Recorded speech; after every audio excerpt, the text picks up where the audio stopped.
Magandang umaga. Ito si Dr. Becky. Ngayon ay tag-ulan na naman, no? Kaya uso ang ubo at sipon. So ano ba ang dapat natin gawin para maiwasan ang ubo at sipon? O kung halimbawa meron na tayong ubo at sipon, anong dapat natin gawin? So paano ba natin maiwasan 'tong ubo at sipon? Siyempre, mag-iingat tayo dapat, no? Practicing pa rin natin yung distancing, ha? So, face mask, face shield, distancing, at saka ang hand washing o alcohol. Kasi malimit dyan sa ubot sipon, tawag natin dyan upper respiratory tract infection dahil sa virus, no? So, para kagaya din ng COVID, nakukuha sa hangin. Okay? So, anong to? Droplet, no? So, para maiwasan, gagawin natin yung ating safety protocols at alagaan natin ang ating katawan para tayo ay malakas, no? So, palakasin natin yung ating immune system. So, sinabi na natin yon sa mga pagkain, kain tayo ng gulay, no?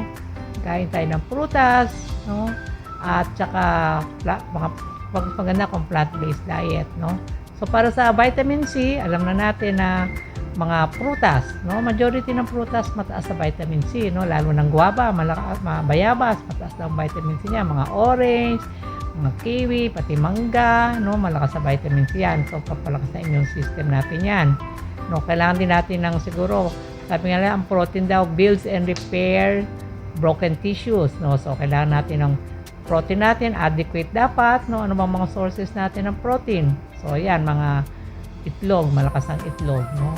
So, preferably pag itlog, laga o hard-boiled or soft-boiled, no? Para hindi masyadong mantika. Ano pa, sa isda, no? Isda, tofu, malakas din ang protein yan.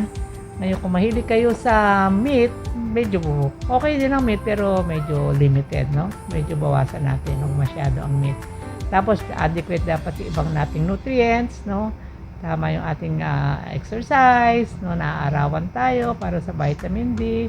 So, meron tayong enough sleep, no? Rest. Tapos, trust in God, sabi na natin sa New Start, no?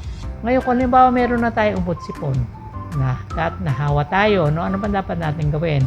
Okay, so, siyempre, kailangan mag-rest tayo, no? Rest sa bahay para maka-recover yung ating body, no? At magkain din ng mga gulay, mga prutas, saka mag-inom ng marami rin, increase natin yung fluid intake natin, no? So, pwede kang magkuha ng mga, sabi nga nila, warm lemon, warm salabat, no? Kung gusto nyo lagyan ng honey, meron siyang soothing effect, no? Para sa ubo, sipon, at pati sa sore throat, no?